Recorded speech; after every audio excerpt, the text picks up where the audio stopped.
வணக்கம் ஃப்ரெண்ட்ஸ். ஒரு நண்பர் கேட்டிருந்தார். என்ன கேட்டிருந்தாருன்னா, பழைய யூடியூபர்ஸ், புது யூடியூபர்ஸ் இவங்க 2 பேருக்கும் யாரோட வீடியோ போட்டால் நல்லா ஃபேமஸ் ஆகும்? இப்போ வந்து நான் புதுசாக ஒரு சேனல் ஆரம்பிக்கிறேன், எனக்கு வந்து நான் ஒரு வீடியோ போடுறேன், அது நல்லா ஃபேமஸ் ஆகுமா? இல்லைனா ஒரு பழைய யூடியூபர்ஸ், அதாவது வந்து ரொம்ப வருஷமாக யூடியூப் சேனல் நடத்திட்டு வராங்க, அதாவது 3 வருஷமாக நடத்திட்டு வராங்க, அவங்க ஒரு வீடியோ போட்டால் ஃபேமஸ் ஆகுமா அப்படின்னு கேட்டார். சரி, இதுக்கான டவுட்ஸ் தான் இதில் பார்க்க போகிறோம். அதுக்கு முன்னாடி நம்ம சேனலை இது வரைக்கும் சப்ஸ்கிரைப் பண்ணிவிடுங்க, கூட அந்த பெல் சிம்மில் கிளிக் பண்ணிடுங்க. அப்போ தான் நம்ம போடக்கூடிய வீடியோ உங்களுக்கு எளிதாக கிடைக்கும். அதாவது பழைய யூடியூபர்ஸ், புது யூடியூபர்ஸ், இந்த 2 பேருக்கு என்ன டிஃப்ரெண்ட்னா, இப்போ வந்து யூடியூப் வந்து என்றைக்குமே புதுசாக வரவங்கள வரவேற்க தான் செய்யுமே தவிர நீ வெளியே போ அப்படின்னு சொல்லிட்டு தள்ளாது. அப்போ வந்து புது யூடியூபர்ஸ் வீடியோ போட்டால் அது கண்டிப்பாக ஃபேமஸ் ஆக தான் செய்யும். ஆனால் பல யூடியூபர்ஸ்க்கு என்ன பெனிஃபிட்னா, அவங்க சப்ஸ்கிரைபர் தான் பெனிஃபிட். இப்போ வந்து பழைய யூடியூபர்ஸ்க்கு எப்படியும் இந்த மேக்ஸிமம் பார்த்திங்கன்னா 1 லட்சம் சப்ஸ்கிரைபர், 2 லட்சம் சப்ஸ்கிரைபர் இருப்பாங்க. அது மட்டும் இல்லாமல் மினிமம் 15,000, 12,000, 18,000 அப்படி சப்ஸ்கிரைபர் இருப்பாங்க. அப்படி இருக்கும்போது அவங்களோட வீடியோக்கள் வந்து அது 15,000 பேருக்கும் போய் சேர்ந்துடும். அப்படி போய் சேரும்போது அவங்க அது 15,000 பேரும் பார்க்குறாங்கன்னு வச்சுங்களேன். பார்த்ததுக்கப்புறம் அந்த யூடியூப் வந்து அதை வந்து கண்டிப்பாக ப்ரொமோட் பண்ணி விட்டுட்டு தான் இருக்கும். அதே புது யூடியூபர்னால் கொஞ்சம் கஷ்டம் தான். நீங்கள் வந்து புது யூடியூபர் ஒரு வீடியோ போடுறீங்க, அதே விஷயத்தை போடுறீங்க அப்படின்னா நீங்கள் வந்து வெளியே உள்ள மக்களை தான் நீங்கள் வந்து ஈர்க்கணும் ஃபஸ்ட்டு. அவங்களே மாதிரி உங்களுக்கு யாருமே சப்ஸ்கிரைப் பண்ணி வச்சுருக்க மாட்டாங்க. அதனால் வெளியே உள்ள மக்களை ஈர்க்கும்போது அது கொஞ்சம் ஃபேமஸ் ஆகிறது கொஞ்சம் கஷ்டம் தான். ஆனால் நீங்கள் வந்து ஒரு ஜென்ரல் இன்ஃபர்மேஷன் சம்மந்தமாக போடுறீங்க, இப்போ வந்து ட்ரெண்டிங்கில் உள்ள வீடியோ போடுறீங்க அப்படின்னா, பழைய யூடியூபர்ஸ், புது யூடியூபர்ஸ் 2 பேருமே ஒரே ட்ரெண்டிங்கில் உள்ள வீடியோ போட்டிங்கன்னா புது யூடியூபர்ஸ்க்கு யூடியூப் வந்து முக்கியத்துவம் கொடுக்கும். நீங்கள் வந்து ஒரு ட்ரெண்டிங் வீடியோ போட்டிங்கன்னா உங்கள் வீடியோ வந்து ஃபஸ்ட்டு வந்து சர்ச்சில் வரும்.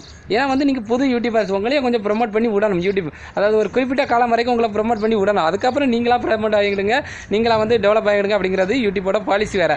அதனால் வந்து என்னென்னா, புது யூடியூபர்ஸை கண்டிப்பாக வந்து வளர்க்கும். அதனால் யாருமே சேனல் ஆரம்பிக்க தயங்காதீங்க. ஒரு புதுசாக ஒரு சேனல் ஆரம்பித்தா நம்ம சேனல் வந்து டெவலப் ஆகுமா ஆகாதா அப்படின்னு சொல்லிட்டு யாருமே தயங்காதீங்க.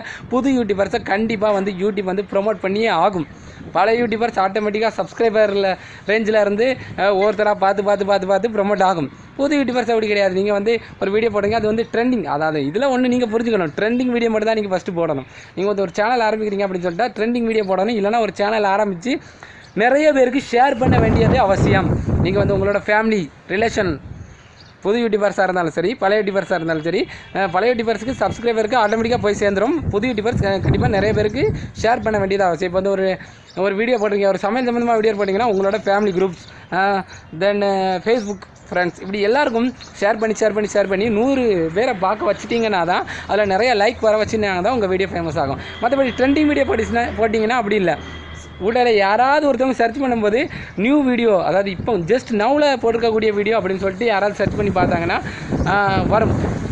அப்படி கூட உங்கள் வீடியோ ஃபஸ்ட்டு வருமா, அப்படி வரும்போது கூட ஃபேமஸ் ஆகலாம். அதனால் வந்து நீங்கள் வந்து ஒரு ட்ரெண்டிங் வீடியோ தவிர்த்து வேறு வீடியோக்கள் போட்டிங்கன்னா கண்டிப்பாக நீங்கள் ஷேர் பண்ண வேண்டியது அவசியம். நீங்கள் ஷேர் பண்ணாமல் உங்கள் வீடியோ வியூஸை தாண்டாது. 1 வியூ 2 வியூஸை தவிர நீங்கள் பார்க்குறத தவிர வேறு வியூஸை தாண்டாது.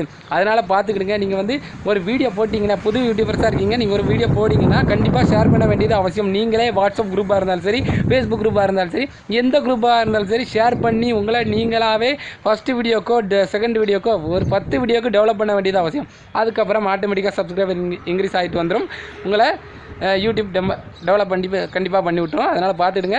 புது யூடியூபர்ஸ், பழைய யூடியூபர்ஸ், இந்த 2 பேருக்கும் டிஃப்ரென்ஸ் இதுதான். பழைய யூடியூபர்ஸாக இருந்தால் ஆட்டோமேட்டிக்காக சப்ஸ்கிரைபருக்கு யூடியூப் வந்து சொல்லி கொடுத்துரும், நோட்டிஃபிகேஷன் அனுப்பிவிடும். அதனால் பார்ப்பாங்க. புது யூடியூபர்ஸ்க்கு அப்படியே அனுப்பாது. அதனால் நீங்களாக தான் ஷேர் பண்ணி டெவலப் பண்ண வேண்டியது அவசியம். ஆனால் உங்கள் வீடியோ டெவலப் ஆகிடுனா கண்டிப்பாக பழைய யூடியூபர்ஸ் வீடியோ விட உங்கள் வீடியோ முன்னாடி தான் இருக்கும். அப்படிங்கிறதுல எந்த வித சந்தேகமும் இல்லை. உங்களிடமிருந்து விடைபெறுவது உங்கள் அன்பு வேலவன். தேங்க்யூ.